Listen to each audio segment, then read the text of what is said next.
So here we have again just amazing gaming journalism.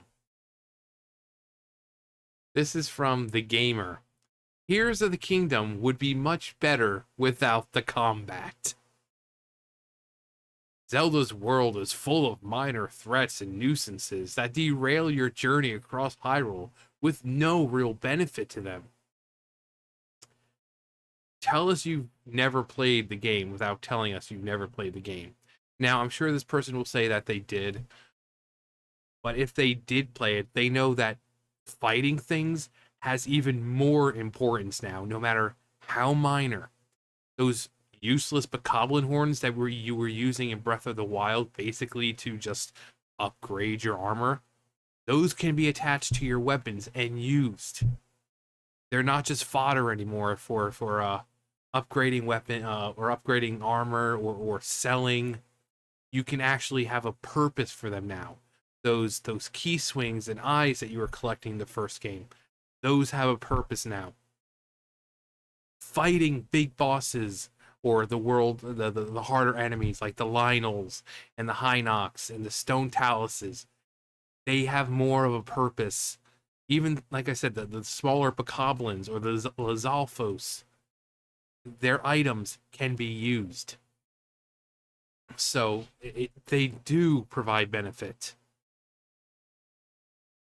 Whether you love, hate, or are fairly indifferent to Zelda, you'll no doubt have seen hundreds of clips circling on social media since the game launched. Tears of the Kingdom is a game where you can really do anything. And you really can. I just watched a video of someone who built like a giant cage of death. Basically, it's a giant cage. It's got flame emitters. It's got like the laser emitter, and the thing just spins around, and you just plop it on top of a bunch of bokoblins and everything. It just annihilates them. It's so satisfying to watch. Then I think they tried to put it on a Hinox, and it was like, nope, doesn't work. But the small groups, it works just fine. It's just a torture chamber of flame and lasers, and the things just spinning around. It was beautiful. Um, and a variety of clips highlight that. Whether players are coming up with bizarre ways to punish Koroks, constructing creative solutions to all their problems, or just thirsting over characters. Mm. Uh, Daddy Dorf. Ganon Daddy. Against, whatever you want Tears of the Kingdom to be, it is. And I'm not complaining. If anything, we need more pure positing, positing. Sure, positing. But I don't think I've seen a single clip of combat that tells you everything you need to know. I'm not against violence in video games. I'm sorry, but what? Okay, so they're talking about. I'm a self-confessed outsider to all this. Breath of the Wild never landed for me at all, and so far Tears of the Kingdom is leaving me similarly empty, despite its sick skateboard. I've been given a few points on the map, so off I go to them, but I'm frequently attacked by the same dull enemies over and over again, spoiling everything. Gosh darn Nintendo, why are you creating a vibrant world full of things when you could just make this giant open field like you did in Ocarina of Time where nothing exists? Let the player go from point A to point B without being harassed by enemies. Jeez. While a couple have been bigger creatures designed to scare you away from areas you can't go yet, most are just irritating. You defeat them easily enough, but break your weapons and your flow in the progress. Then do it again and again and again. Well, you see, again, you defeat those enemies and you get items from them. You can then attach those items to your weapon. So if you have like, especially later on when you're fighting the like Lionels and stuff like that, you can take a stick that has like 2 attack power, and fuse the item that you get from the Lionel to it. And then suddenly the attack goes from like 2 to like 62. And now you actually have a viable weapon. Everything can pretty much be fused. Mushrooms can be fused. The rubies and sapphires and all that. Those can be fused to your weapons to create the scepters and wands that have elemental abilities. Like I said, Lizalfos tails, Bokoblin horns. Everything is viable in the game. So everything is more important now. It's not just fodder for your upgrading things. No, you can actually use these, like the Kisai balls. Being able to have a homing arrow, extremely helpful. Something from an enemy so common like Keese. You get an extremely good fusing material. You just shoot your arrow and it homes in. So it's really great if there's enemies in the air, in the underground when you're doing the Yiga type little settlement type things, and you have the Yiga flying around on their little crafts. You can just snipe them with the freaking Kisai. You have Choo-Choo jellies, have elemental abilities, and not only that, you can take those like the Choo-Choo jellies that would just same thing would be fodder in the last game, and like you could take like the ice Choo-Choos, throw them into water, and create ice blocks for yourself. Or if you're in lava, you can take them, throw them into the lava, and you create like these stony, rocky platforms for yourself. So things that were almost useless in the last game are now becoming useful in this game, and they're coming from those enemies that you say just get in your way and they're nuisances. Um, Everyone loves Tears of the Kingdom. Clearly, the Zelda team can design a better video game than I can. Yeah, because if it was up to you, it would just be this giant empty world with nothing to fight except for a couple big bosses. Well, I just want to play the story. I just want to get from one part to the other without running into anything. And what about the trees? I mean, sometimes the trees and the terrain, that's an even bigger enemy. Um, Maybe without combat the world would feel too empty. You think? Link would seem less heroic, the threats to the kingdom less powerful. It's just a shame that even as someone who doesn't get Tears of the Kingdom's magic, I can see the spectacular world design that pulls players in, and combat feels like an unnecessary addition to that. I think I saw a comment on Twitter like, yeah, Street Fighter would be great without all the fighting. Along the way, there are natural boundaries that gauge your progress. Rivers you can't cross. You want to know how you can cross those rivers? Some of those useless enemies that get in your way, again, Choo-Choo, ice Choo-Choo, throw that crap into the water, you make a little ice bridge. Yeah, so those useless weapons or useless enemies you're complaining about, you can get stuff from them. And Choo-Choos appear pretty early on in the game because they're basic enemies, and yet the things they're dropping now are actually viable. If you if you get to a river and you can't cross it, Choo-Choo jelly, boom. If you get to a group of bokoblins and you've got, say, yellow Choo-Choo jelly, which acts as electric, you can just throw it, or you can put it on arrow, shoot it at them, and they all become electrocuted. Or you can take that Choo-Choo jelly, the ice, and it freezes them for quite some time. It's like a minute or so they're frozen. And while they're frozen, if you hit them, it does more damage. So all these useless enemies that you say exist drop very good items, especially in early game. So this this person, and I'll show you what they look like. I mean, not that it matters, but when you see it, you're like, oh, rivers you can't cross, cliffs you can't climb, environmental hazards you can't survive. These are far more effective ways of pushing players away from the wrong areas and into the right ones, and they give a sense of power when you overcome them. With the bokoblins, they're often just a nuisance. A generous interpretation might suggest this is the point. You are free to run away from combat and not not the main focus of the game, so it's generic to avoid players seeking it out. There's also the fact that the boss battles have more weight to them, and it's natural to want weaker, easy enemies to teach you the ropes. Some of these boss battles have been shared online too, although usually to show off a rocket-powered Gundam rather than the battle itself. And I saw another one build something, and it was just lasers.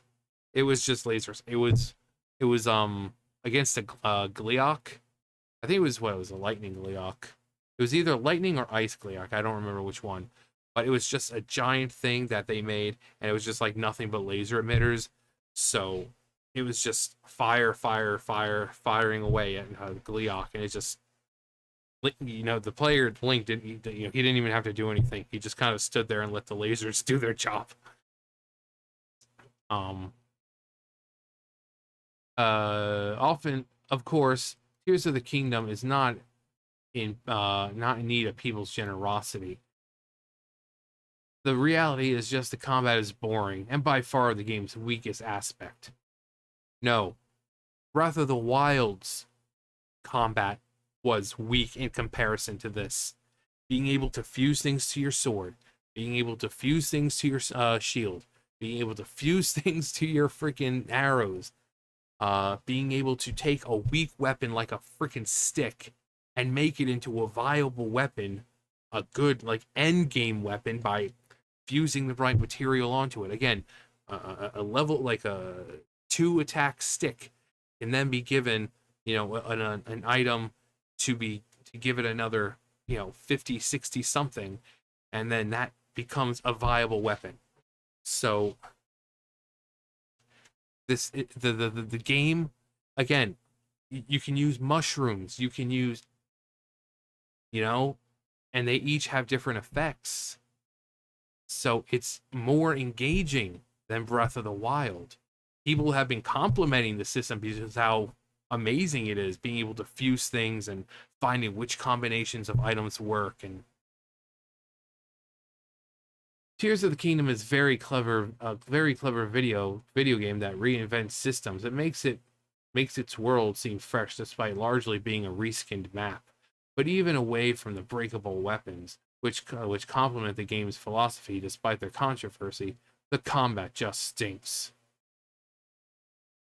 It bores me, and even when I'm trying my hardest to get into Tears of the Kingdom, fighting instantly puts me off. It's not like I'm getting faced with constant game overs and being too stubborn to understand I'm not strong enough yet. I'm winning. It's still boring. And wanting to explore somewhere that then being dragged into too many fights usually makes me put the game down.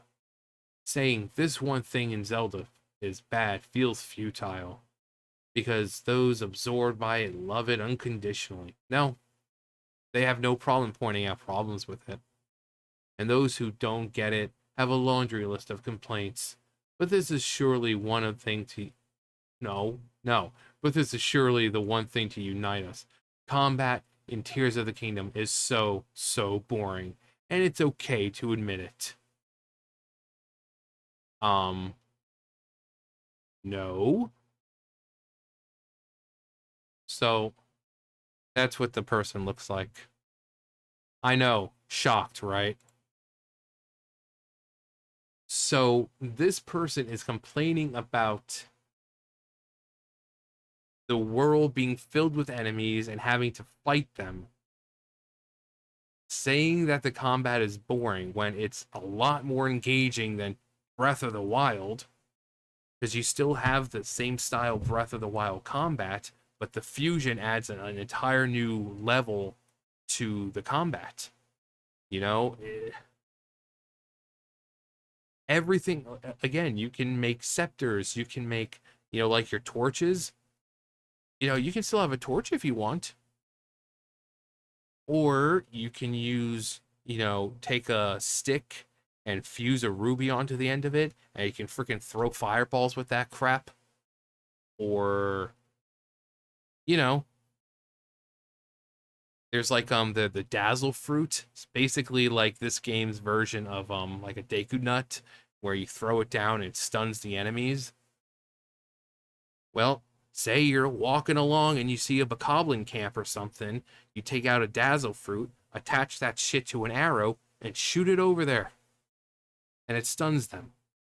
Or you do that with something frosty, and it hits them, it freezes them all, and it gives you more than enough time to run up. Because again, even something like a choo-choo jelly will freeze them for like a minute. They pretty much stay frozen until you hit them. So you freeze them, you run over, and you can attack them and pretty much just take them out. Because again, they take like double damage when they're frozen. So the combat is even better in this game. I don't think I've heard one person complain about the freaking combat. I mean, what did you think of Breath of the Wild's combat? Like, oh my god, this is so engaging. Again, they make things in this game even more important.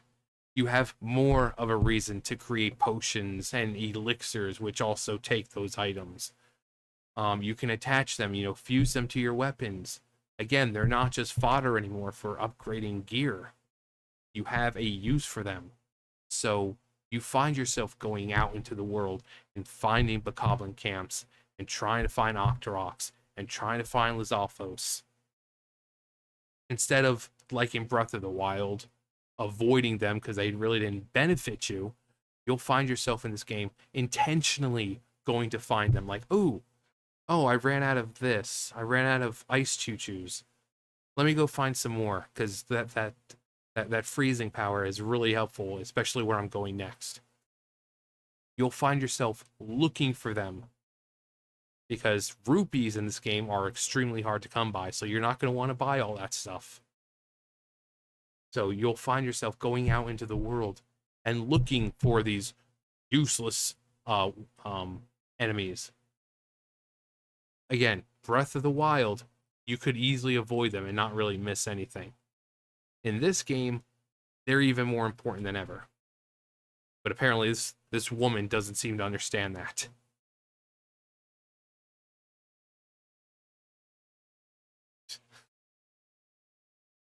Peak gaming journalism again. Peak gaming journalism. And this is why people laugh at people like, things like this and Polygon and Kotaku and IGN, because they're just a joke now. This is basically the equivalent of when IGN said the game would be, the game is great, but it has too much water. The game is great. There's just too much combat and useless enemies. But